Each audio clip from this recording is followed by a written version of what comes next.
Hello, I'm Catherine Lawrence of the University of Michigan, where I help to run the Science Gateways Community Institute. I welcome you to the panelist presentations for the National Institutes of Health funding opportunity for the Open Data Science Platform and Coordinating Center. You're about to hear 5 exciting talks about initiatives that collect, share, and provide analysis tools for data in a more open and accessible manner. These talks should give you some insights into the opportunities, challenges, and considerations necessary for establishing an open data science platform in service of biomedical research. These projects also provide inspiration for the collaboration that is necessary between individuals, research groups, and larger organizations to achieve broader health science goals. Okay, hi. So I'm Benedict Paten. I'm an associate professor here at UC Santa Cruz, and I am really pleased to come speak to you today. Okay, thank you. So today I'm going to talk to you about the data biosphere. So our project to try to build an ecosystem of data sets and compute resources that kind of connect a substantial amount of biomedical data. So we've been making amazing progress in the field in generating increasingly vast data sets that offer tremendous research capabilities. But one challenge with those data sets is that they're getting very, very large. They're getting so large, in fact, that it's really impractical to download and store them on your personal computer.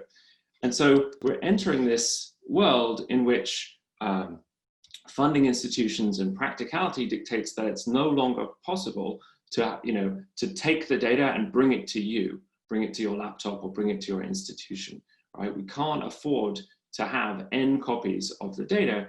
And so because if everybody has their own copy of the data, it's expensive. It's hard to enforce security around that data. It creates a lot of redundancy, and it also makes it hard to share the data. So we're trying to sort of invert that model and instead have researchers come to the data. The data lives in situ on a cloud, and alongside that data is available compute that researchers can use to analyze the data.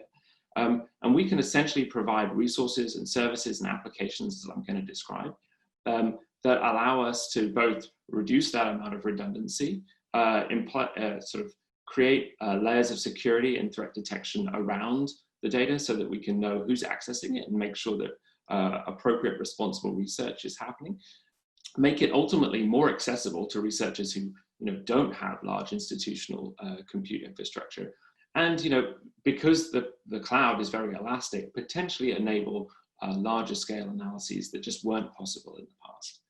In sort of thinking out how to build what we've kind of envisioned as data biosphere, we started off with a series of principles that we think are essential for anybody trying to build something in this space. One thing is modularity. Whatever we build needs to be decomposed into individual pieces so that each of them can be switched out and replaced and made better independently. So we don't build a monolith, essentially. The system needs to be community focused. That is, we need lots and lots of different groups to be able to come in with a diversity of different ideas and allow those use cases and so forth to be expressed so that what we create is fit for those purposes. And it needs to be open, right? So it's great in genomics and biomedicine that we have this open source culture, and everything we want to build needs to have that ethos so that anybody can come in and look at the code and change it potentially and reuse it and create their own versions of these systems. And then finally, it needs to be standards based. So as we build modular pieces, they need to connect together using standards that are developed by coalitions like the Global Alliance for Genomics and Health. Myself and a number of other groups have been building sort of components of this data biosphere, and a number of projects across NIH and other institutions are leveraging what we're doing. So here, just actually a few of the projects that we're helping to build out as part of the biosphere. And today I'm going to just briefly talk about 3 of them that my group is very involved in. Firstly, the NHGRI Anvil project, their cloud platform, then the NHLBI Biodata Catalyst, and then finally the Human Cell Atlas project and the data coordination platform specifically. Okay, so firstly, NHGRI Anvil. NHGRI Anvil essentially is NHGRI's cloud platform in which they want to store data sets that are generated by NHGRI researchers and make them accessible. It's a cloud-based infrastructure, as I said. It's highly elastic. It enables researchers to gain access to the data, clinical data, data about phenotypes and metadata, and it needs to work around the sort of data access requirements that we have to ensure that only authorized, authenticated research can take place. And it wants to provide a collaborative research environment in which researchers can kind of come together and analyze that data, as I say, in situ. So Anvil provides a number of interesting capabilities. So we have essentially a place to go and search for the data and find the data and query the data. That's Gen 3. We have the Terra workbench environment, which you can think of as being a little bit like Google Docs, but for research on large data sets. So you can essentially bring a data set into a workspace and then with other researchers collaboratively analyze that data. We have the Doc Store, which is a platform for creating reproducible containerized workflows and for sharing them and making them openly available. And then we have a number of applications. So you can use computational notebooks like Jupyter notebooks, you can use Galaxy, you can use Bioconductor, and you can do all of that within the Anvil space. And there are lots and lots of capabilities and services that are being added to this over time. Anvil is currently all built out and deployed using the Google Cloud Platform, and it operates within a FISMA moderate security perimeter, so that everything that we do essentially has rigorous, robust security guarantees around it, so that we can manage and hold managed access data. If you're interested in Anvil, then please go look at anvilproject.org. From there, you can navigate, find out information about the project. You can go and see which data sets are already in there. We already have a substantial amount of data in there. You can find training materials and all sorts of stuff to onboard you to use all of these different resources. Okay, so that's Anvil, and very much it builds on the components of the biosphere that we're trying to build. A sister project to Anvil is the NHLBI Biodata Catalyst. And I'm not going to go into all the details here, but Biodata Catalyst is basically the same thing, but for NHLBI. And so similarly, NHLBI has data sets that are of very great value to it. In particular right now, the TopMed project, which is a project of 150,000 participants and whole genome sequences for them, organized and a whole bunch of phenotype and metadata. And the Biodata Catalyst is making all of that data available to TopMed researchers and ultimately researchers beyond and across NHLBI. And just like Anvil, we're leveraging many of the same components that I just talked about for Anvil within Biodata Catalyst, and then some additional things that are specific and specialized to the requirements and use cases that NHLBI has. So just like Anvil, if you come to Biodata Catalyst, you're going to see very similar set of tools and environment, ways to access the data, work on the data, use workflows with the data. But we also add and interoperate with the 7 Bridges platform, and we have additional clinical applications through the Picture system that allows you to explore more of the clinical data. So again, very much the same underlying biosphere, but a different set of use cases and data. And then finally, I just want to mention the Human Cell Atlas project. So the Human Cell Atlas project is an attempt to kind of create essentially a complete atlas of all the human cell types and cell states that exist in our body, and is leveraging the many single cell technologies that have been created over the last few years. And Human Cell Atlas, which you can go to at this URL, is generally mostly open. The data is all public, and it also leverages and builds on all of the ecosystem data components that I talked about earlier. For example, if you hit up the URL above to go and see data at humancellatlas.org, you can go and find millions of cells of specific organs, and you can see clusterings and all sorts of single cell analyses to get into them. But you can then take them and bring them into, for example, the Terra workspace environment and analyze that, and potentially analyze that in conjunction with data from Anvil and from Biodata Catalyst. So I just want to end by saying that, in trying to build the underlying software infrastructure to make this all work, we're really thinking, I mentioned this at the beginning, but it's worth sort of double emphasizing that the biosphere and the components that are in the biosphere are building on APIs and standards and interfaces that have been pioneered by standards bodies like the GA4GH.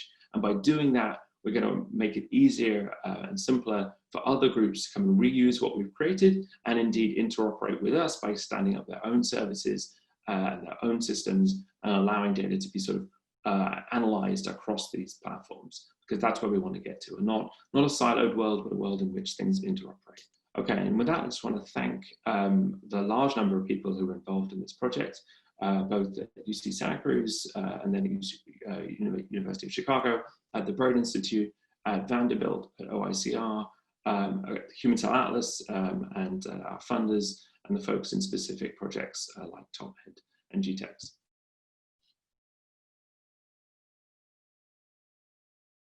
Hi, I'm Nicola Mulder. I head the Computational Biology Division at the University of Cape Town, and I lead H3A-BioNet, which is a Pan-African bioinformatics network.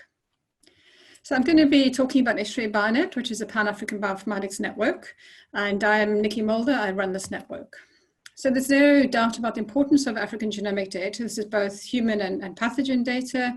We have a disproportionate burden of disease in Africa. And the genomes of African populations are very diverse and very different to other populations. And the global importance of this is due to the fact that people and pathogens move around the continent and move around different countries. So I'm going to be talking about a particular case study, which is where H3A-BioNet was set up for the Human Hereditary and Health in Africa, or H3 Africa. This is a big initiative funded by the NIH and the Wellcome Trust, now through ISSAf, to study the genetic and environmental basis for a number of different diseases. You can see there's a list of diseases that are being studied on the left. And the project involves a number of different components. So they are research projects, collaborative centers, and then the infrastructural components are biorepositories and a bioinformatics network. Now this consortium is generating a huge number of amount of data and samples for more than 75,000 participants across the continent. So this includes phenotype and genomic data for human pathogens, as well as some microbiome sequence data. Now this data gets deposited in the EGA and the ENA so that it's available to the world. And the samples are being deposited in one of the 3 biorepositories funded by H3 Africa. So this obviously brings a lot of bioinformatics needs associated with all the data and metadata. And so there was a need to build up an infrastructure to manage this data. So that's where H3A-BioNet comes in. So this is an informatics network. It's spread across 17 countries and 28 partners. And there are more than 200 members of this. And the aim was to develop infrastructure for genomics research across the continent.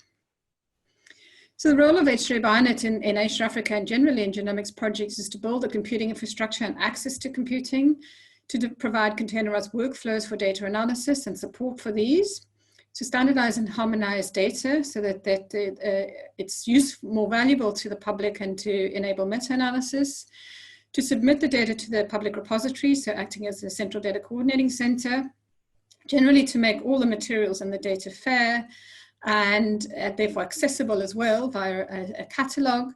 And on top of all of this, of course, is building the necessary skills to address all of these issues. So starting with the building of a computing infrastructure, so H3A-BioNet from the beginning started putting in computers and servers in various different places around the continent and training systems administrators in how to run bioinformatics applications on this computing infrastructure. We also developed and been working with different modes of data transfer, single sign-on, authentication and authorization, etc. So the next component was really building the analysis tools and the workflows. So we were trying here to focus on African relevant tools and not reinventing the wheel where there were good tools out there already. So we're building an African reference graph to improve variant calling. We've got an imputation service on an African reference panel that can't be made public. We're building many other tools that are associated with using data and transforming that data into biomedical knowledge. To put all these tools together, we've built a whole lot of analysis workflows. So we've built SOPs so that you can see exactly what processes need to be followed for the major H3 Africa data analysis types, which is whole genome, microbiomes, GWAS, etc. And then what we did with those is we then built containerized workflows for each of these. And these are all available publicly on Quire.io and in the GitHub repository. And these have been used for the analysis of various different data sets from H3 Africa, as well as an imputation service that we run and for many of our training programs. The next component is data management and support. So there's a lot of different data. There's the metadata associated with biospecimens, there's clinical data, and there's omics data. And for the clinical metadata, what we've been working on is building standards and basically determining what data elements should be collected and how those should be collected, and then mapping these to ontologies, and then building standard case report forms from these. And then post-hoc harmonization is also important because a lot of data was collected before these standards were developed. And so we're also developing algorithms to map existing data to a minimum data metadata model. So just as an example of some of the standardized components that we're building, so there's a core set of phenotypes, and that's a standard CRF, we call it. And then we've got module-specific, disease-specific modules or environmental modules, and there's pediatric modules that can be tagged on so that we then build a REDCap data dictionary and templates so that users can come and build standard CRFs from these by adding these different modules together. The other component, obviously, of data is the movement, storage, and submission and access to this data. So we were tasked early on in the consortium to build an H3 Africa data archive and be the coordinating center for submission of data to the public repositories, which are the EGA and the ENA for non-human data. So we built a secure system based on the architecture in EGA, where you have encryption and landing areas and vaults, and then the secure sort of cold storage. And we have, the aim of this is for us to ingest the H3 Africa data once it's generated, and then within the timelines specified by the H3 Africa Data Sharing Access and Release Policy, prepare the data for submission to the EGA. So we've submitted 14 African data sets to the EGA so far, and that's more than 140 terabytes of data. And then obviously we now need to make all of these outputs accessible and findable and interoperable and reusable. So we have, so the data gets submitted to the EGA and the ENA. We've built a catalog, which I'll show you next, to enable searching of this metadata. But the interoperable part, we make sure we've got stable identifiers. We map all the data to ontologies wherever possible.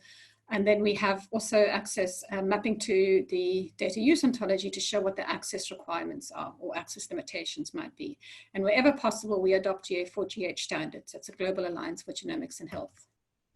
This screenshot is of the new H3 Africa data and biospecimen catalog. So users can come in, search for what data exists in the archive, what biospecimens are sitting in the biorepositories. Once you log in, you can then submit an online access request form, which then gets evaluated by the Data and Biospecimen Access Committee. And then finally, we have a huge training component in H3 Bionet because they are all things data related, and we have a huge number of different audiences, from basic data users to systems administrators and senior bioinformaticians. So we have a multimodal approach to training. This is training trainers to ensure long-term sustainability.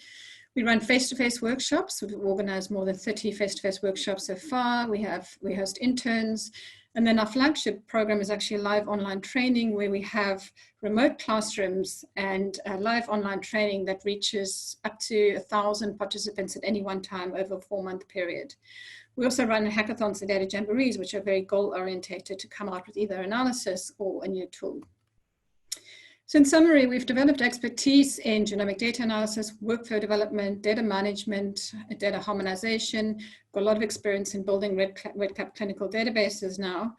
And then the tools that we've developed are to pull all the data together in a data sciencey kind of mode and convert the data into knowledge and then ideally finally into application. We've built the related infrastructure that you require for all this to happen, including the computing, the workflows, the storage, and just moving of data. So though this was primarily focused on genomics for humans, this infrastructure can be extended to all other kinds of biomedical data very easily.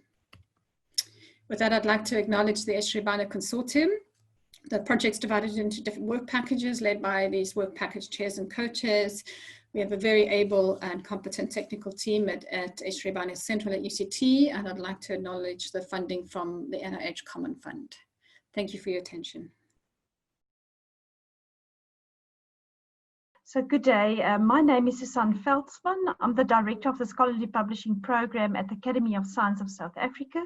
My program is involved in the research of research outputs in South Africa, research and integrity, and we're also involved in open science, not only in South Africa, but also have a Pan-African focus through the academies in Africa as such.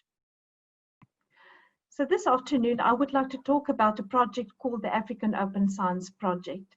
This project was an outcome of the International Science Council's document, Open Data in a Big Data World.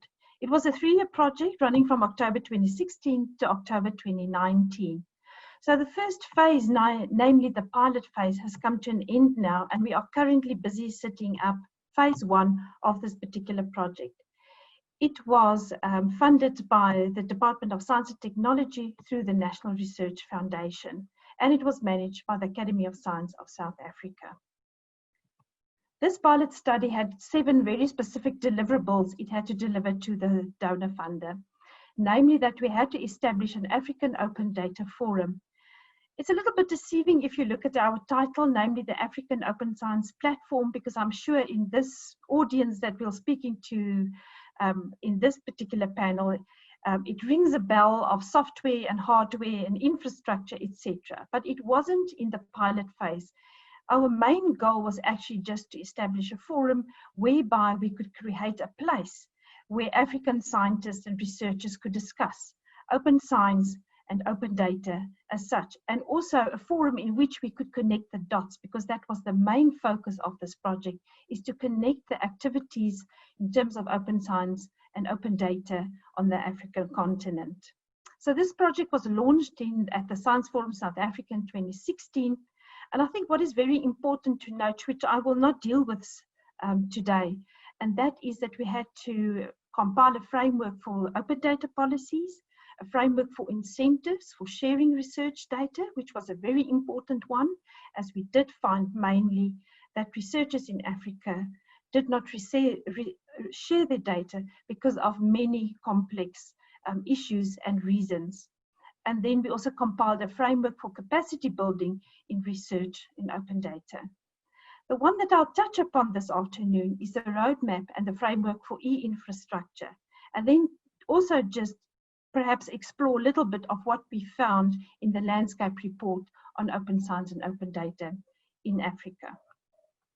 I want to flag at this point, since we are talking about health data, that there are numerous challenges that we found that researchers were encountered with when they collected their data. I must add that this is not just particular to health data. It is collecting any data within the African continent. Researchers found that sometimes the funder contracts were quite binding, and sometimes the data were used and reused and also curated under very special conditions and not always to the benefit of that particular country. There was also a delay in sharing data that was collected. There were gaps in the data. There's a lack of adherence to international standards. There was uncertainty about the intellectual property rights, who was the data owners, and is this data to be trusted? As sometimes there is a feeling out there from other countries is that data from Africa is perhaps dubious. So protecting the privacy of research subjects and what security is around these data, these are important challenges that we are facing. And of course, the absence of patient consent was a big concern, considering under the circumstances in which these data have to be collected.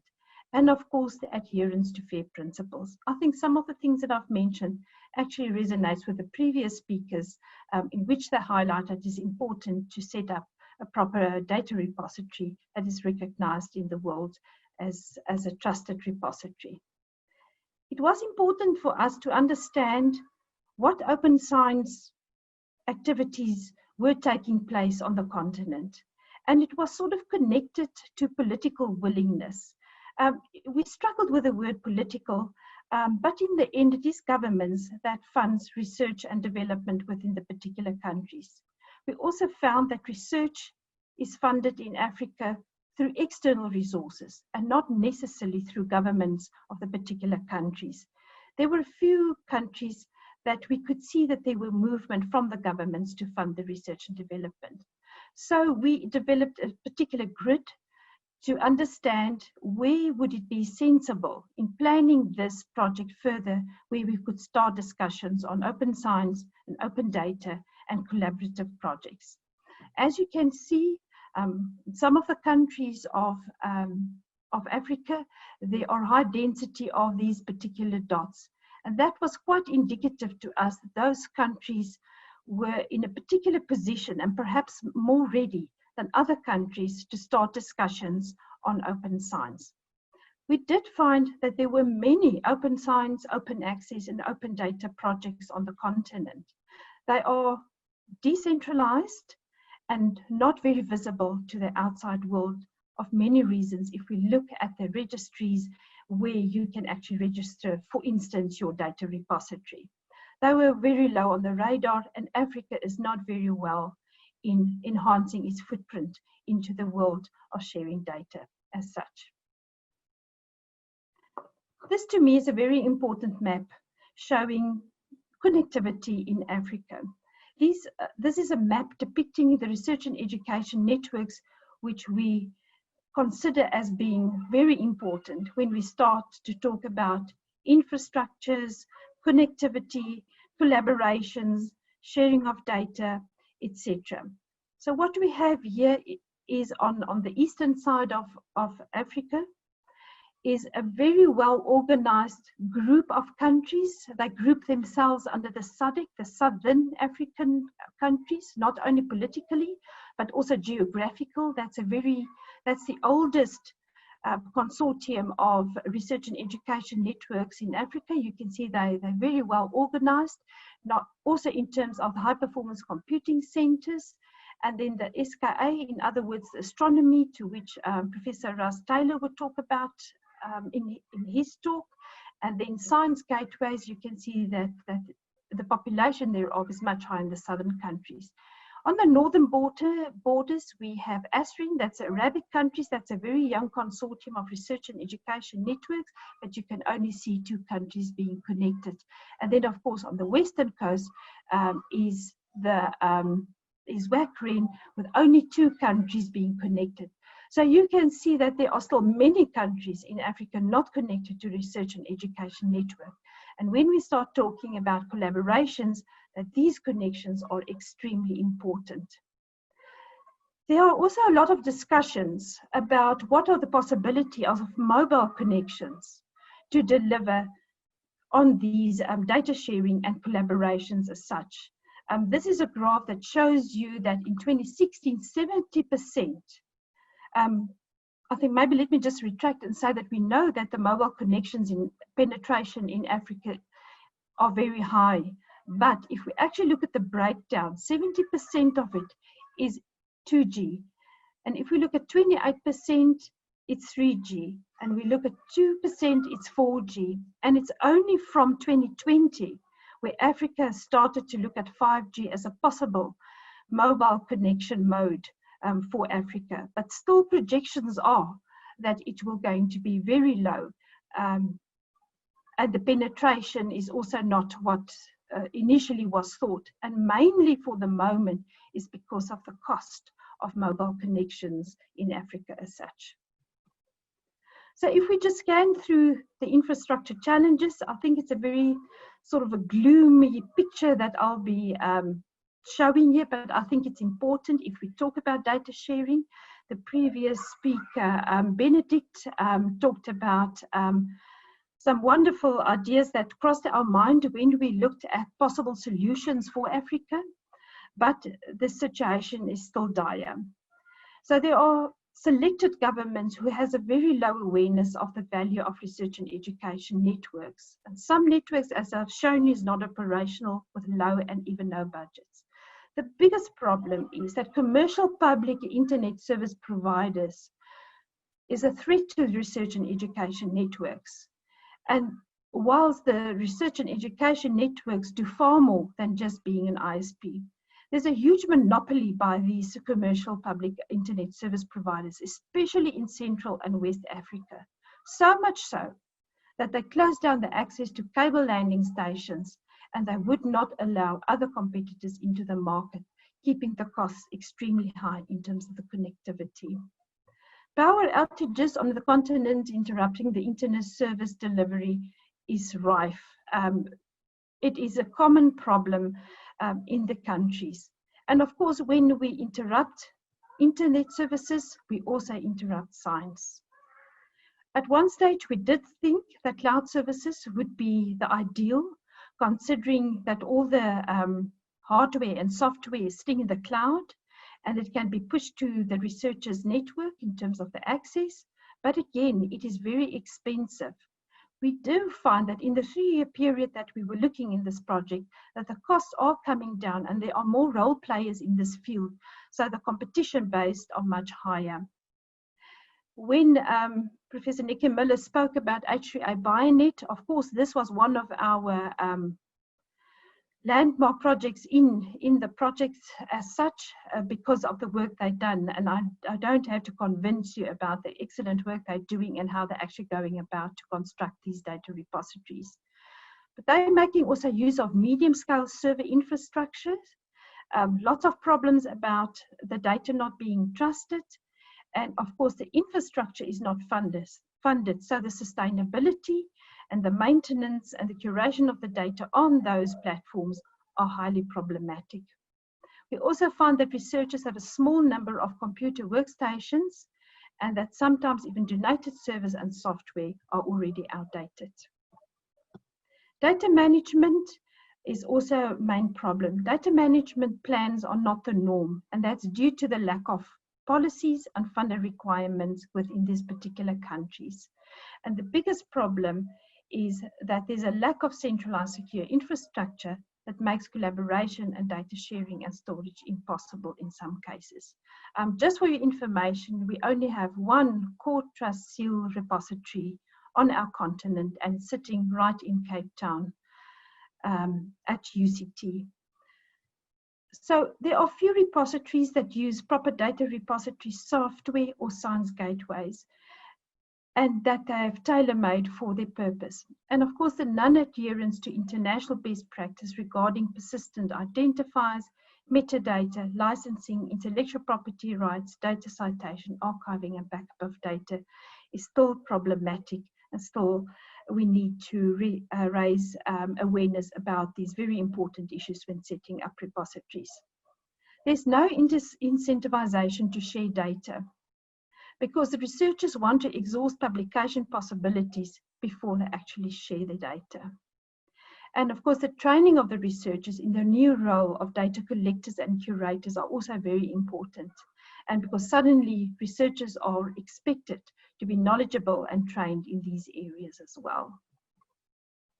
So what is the key then to a future African open science platform? First, and very important, is the collaboration, not only among countries or institutions and projects, researchers and funders. Resources need to be shared, and we need to ensure that there's a free flow of data, research, and the knowledge. For me, very important that I've learned right through this project is the trust in relationships. We have to build trust. We have to be open and we have to be transparent.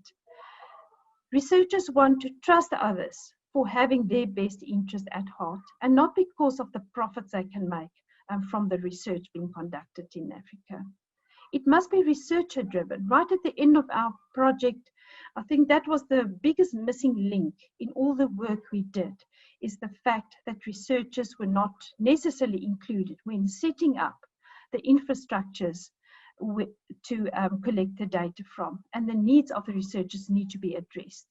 Infrastructural investment, and we have to keep momentum in the activities that's already taking place on the continent. We need strong leadership, and we need to build on the knowledge that has been gained over the last couple of years. I want to thank you for this time and this opportunity to participate in this discussion, and very specifically our funders, the South African Department of Science and Technology, and Mrs. Ina Smith, who spent much of her time in the 3 years to make a success of this project. I thank you very much.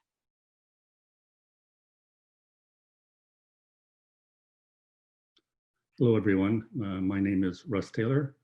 I'm a professor and research chair jointly between the University of Cape Town and the University of the Western Cape in South Africa, and the director of the Inter-University Institute for Data-Intensive Astronomy. Hello, I'm going to be talking about a big data challenge coming to the African continent, a challenge driven by astronomy, and I'll talk about the solutions that we're working on to address that challenge. But over the course of my presentation, you'll see that there are many common aspects of this challenge to the challenges being faced in the medical community in bioinformatics. And in fact, we are currently working with bioinformatics researchers in adapting this technology for their research. So the challenge coming to Africa arises from a big astronomy project in radio astronomy called the Square Kilometer Array. This is a large global mega science project involving 12 countries around the world. Africa plays a key role in this project because a major part of the infrastructure for this telescope is coming to the African continent. And that's shown on this next slide, where I've depicted in yellow on the African map the locations of the infrastructure elements of the Square Kilometer Array as they will be deployed out over the next 10 years. And you see that infrastructure spans everything, many countries in the southern part of Africa, out into Madagascar and Mauritius in the Indian Ocean, and Kenya and Ghana in the northern part of Africa. So it's a highly distributed project involving many stakeholders on the African continent. And it also involves very large data. In this slide, I'm showing a plot of the scale of data sets that are being created by major astronomy projects. As a function of time, where the size of the data is plotted vertically on this axis, logarithmically. So a straight line on this plot indicates an exponential growth in data. And you see over the last 2 decades, from about 2000 to 2020, there's been an exponential growth with a doubling time of about 2 years. And that growth has happened largely outside of Africa, well, entirely outside of Africa, primarily in North America and Europe. And you also see on this plot that there's a kink in that curve starting right about now with a faster growth over the next 10 years, the next 20 years. And that growth is happening in Africa, largely driven by the Square Kilometer Array project. And we need to develop solutions in Africa for dealing with that data if African researchers are going to be part of the research leadership in these astronomy projects. So that's our challenge. The other aspect of this challenge, of course, is that by moving towards these large global mega science unique projects, we have a dynamic in which the entire global community is going to be given access to this project, and this project will address large key science challenges in astronomy, which are of interest to large global teams. And so we have to have a situation where this telescope's producing these very, very large data sets, eventually exascale data sets, and teams all over the world are going to want to work on it. And as you heard earlier in this, this panel, this is a common challenge to bioinformatics and biological research as well, that we have data challenges and distributed teams all working on the data. And there's no way that every researcher can have this data on their local computer. So we're facing a different dynamic in terms of how to do science, both in terms of the technology and the sociology. This challenge was already recognized almost a decade ago now. And I'm showing here a quote from a book written by Al Gore, a book entitled The Futuristic Drivers of Global Change. And he recognized that projects like the Square Kilometer Array, which are going to capture every day twice the amount of information currently on the internet worldwide, means we have to do things differently. And we need to harness the technologies of the fourth industrial revolution to solve this challenge. And one of the new modalities that is being opened up by these new technologies is the ability to collaborate on projects among diverse and distributed teams.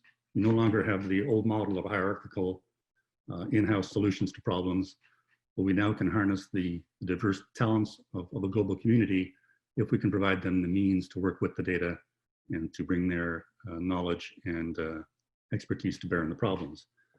So that's the challenge that we're facing. And we see cloud computing as one of the key elements of the solution to that challenge.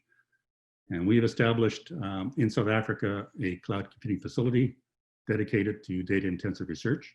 It's a custom cloud that we built in-house in South Africa. It's called ILIFU, and I am the project lead on that project. And you see in the bottom of this slide the logos of the partners.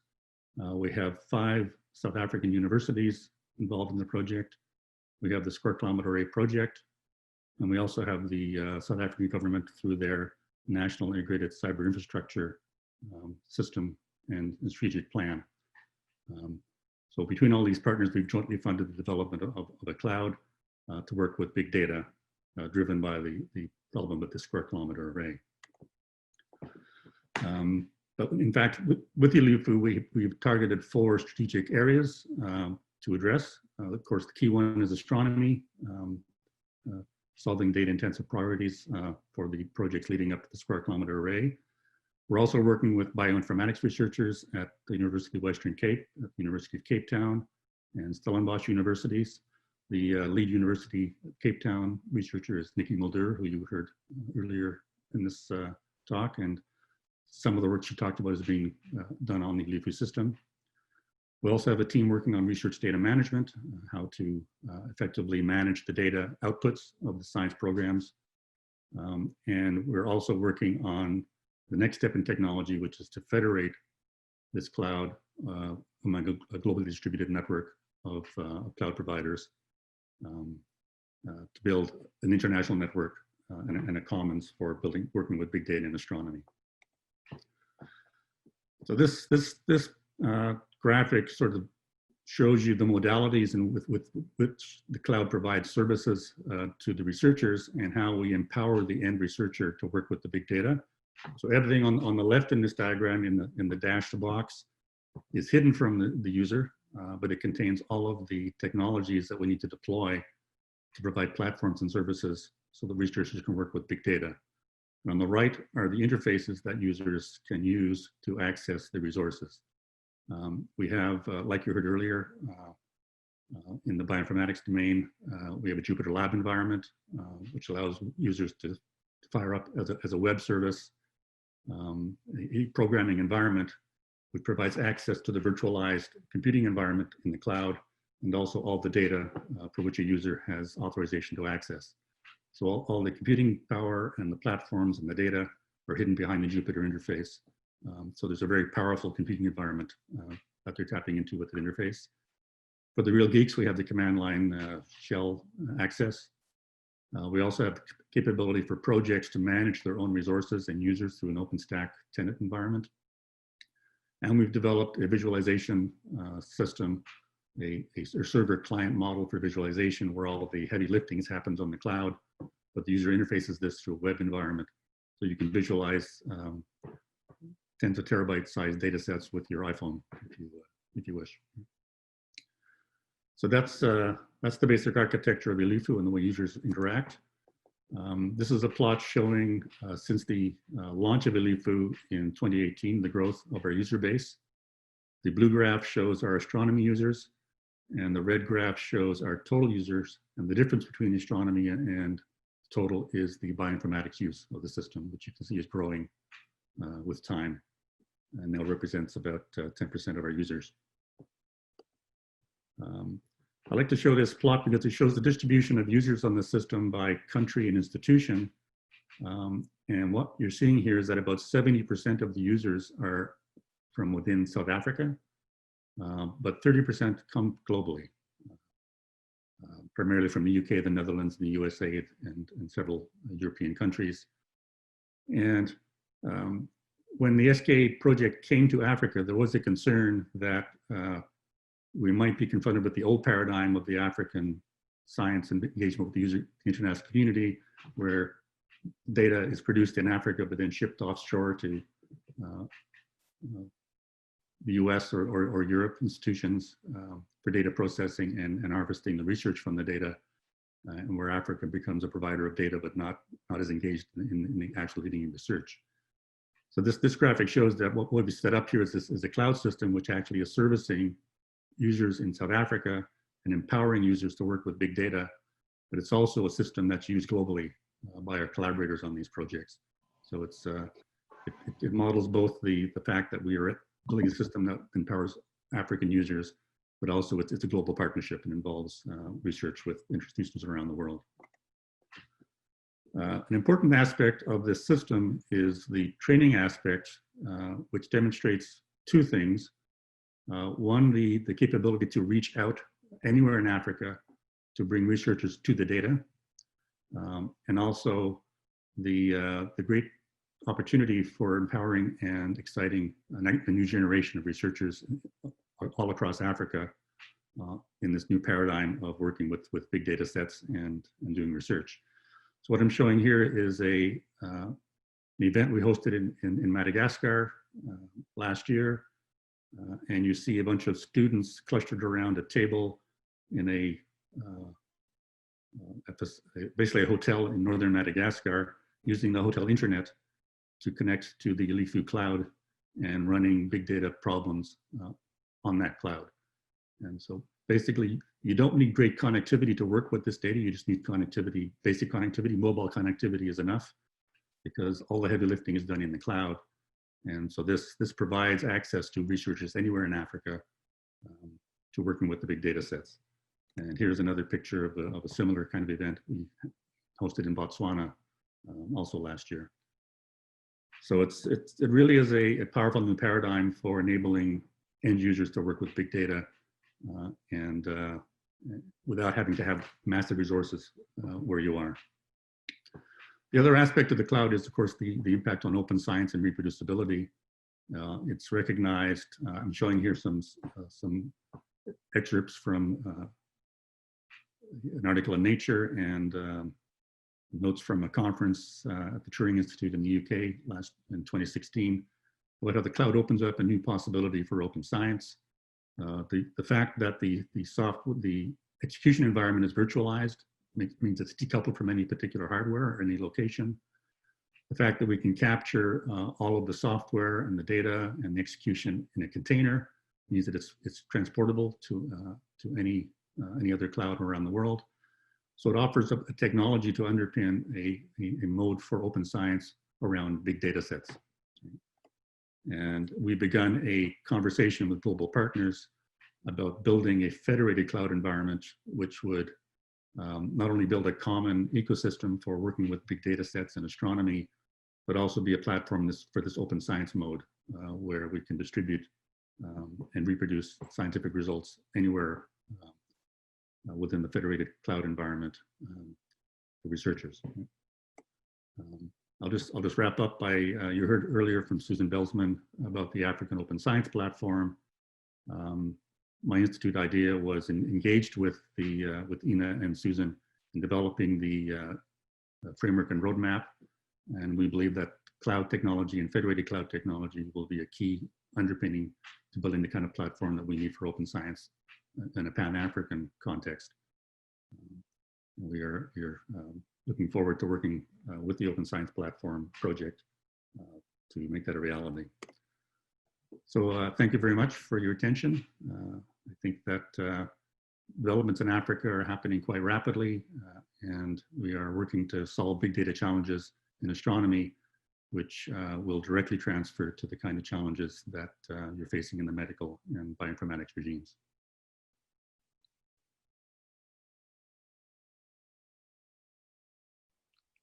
Hi, everyone. My name is Geoffrey Siwo. I'm a research assistant professor at the University of Notre Dame Center for Research Computing and the EC Institute for Global Health.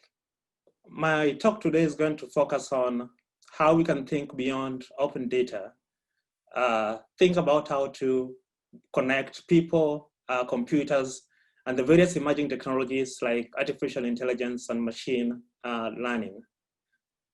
My talk will focus on 3 areas. First, I will share a personal story on why I believe that open data is so powerful and will transform science in the future. Second, I will talk about how thinking about this concept of open science and connecting it with the ability of computers to basically bring together hundreds of people across the world to work on the same problem can help us solve some of the most important biomedical problems faster. And then finally, I'll talk about some of the technical barriers that we might face and how we can address these. And I hope these are issues that we'll be able to discuss during the panel discussions. So let me take you back to 2002 when I was an undergraduate student in Egerton University in Kenya.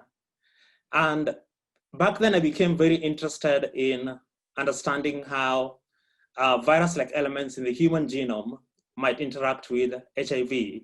So this was an idea that I couldn't obviously test in a lab. So I went to an internet cafe where I could basically access open data. So open data composed of human encoded endogenous retrovirus elements, as well as openly available HIV sequences. And with this data, I was able to test an hypothesis of how HIV could potentially interact with human endogenous retroviruses. And after getting some interesting results from this work that I did back then, it was accepted for a presentation at a conference in Chicago. And actually, Anthony Fauci became my hero back then because I wrote to him an email asking him to support me to attend this conference. Unfortunately, through the help of his office, I was able to attend this conference. But the most important lesson I learned from that was that open data can empower anybody in the world to solve important problems, even with limited resources.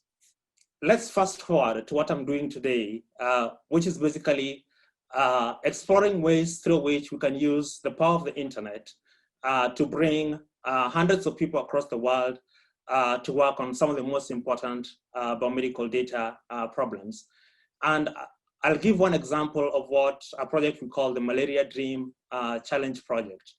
And the goal of the project is basically to identify big problems in malaria that could be solved using genomic data, and then open these data sets to anyone around the world and invite people to compete to develop models that could address a specific problem in malaria. So this is basically a means of crowdsourcing. Crowdsourcing has been successful in many other areas. And so last year we organized the first Malaria Dream Challenge, whose goal was basically to ask anyone around the world to try and build computer models that could take in gene expression data of malaria parasites across the world, and then predict whether those parasites are sensitive or not to a key antimalarial drug known as artemisinin. And so from this crowdsourcing event that we organized, we learned some very important lessons that I think are applicable across a broad range of areas. So some of the most important lessons we learned is that when you take a problem with data and open it to basically anyone in the world, first of all, you get a huge diversity of solutions that you as an individual or your lab or your company could not have imagined before. So in this particular Malaria Dream Challenge that we organized, about 360 participants from 31 countries were able to engage in this project in a period of 3 months. So this is a level of productivity that you can imagine that even the biggest company in the world cannot employ hundreds of people to work on the same problem. In addition to that, we also got a wide variety of solutions. So for instance, there were 6 different pieces of code that was submitted addressing this problem. There were approximately 100 models that were also submitted to address this particular question.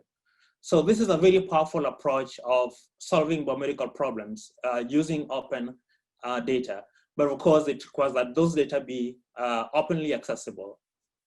So I would like to highlight some of the barriers and the role that technologies can play in addressing these barriers. So one of the big challenges in many parts of the world today is that even though data is growing at an exponential scale, there are still data limitations when it comes to specific problems. So for instance, in many areas of biomedical research, there is not a lot of data coming from the African continent. So we need more data that is more diverse. We also need to think about more computing frameworks that can handle a wide set of data sets that may not be large. So for instance, in the past few years, artificial intelligence has made enormous progress, but AI as it is today relies on huge amounts of data sets that are not available in many places of the world. So we need to think about innovations in AI that could help us to extract meaningful insights from small data sets. The other challenge that we need to address is that there are many reasons why data cannot be shared sometimes. It could be because of privacy reasons, it could be security reasons, or it could be also commercial interests. But these challenges should not stop us from innovating with the data. So we need to think about computing frameworks that can analyze encrypted data without the need for decryption.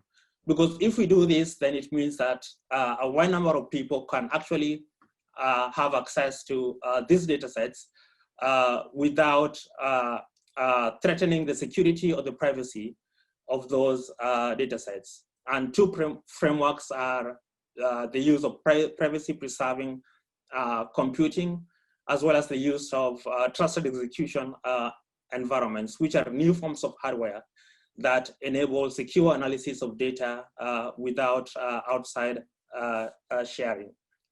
We also need to be aware of the need to be transparent with the data, to have a way of tracking the provenance of data and models and what people do with those data and models. And I think this is an area that technologies like blockchain can begin to help us address some of the underlying issues. So with that, I would like to thank you for attending this session, and I hope we'll be able to discuss more of how we can address some of the barriers that can prevent the use of data widely. Thank you. Thank you again for joining us for this panel. We, the panelists, and I look forward to discussing these projects with you and answering your questions during the interactive portion of this panel. We encourage you to share your questions on the KaiStorm platform. We'll see you soon.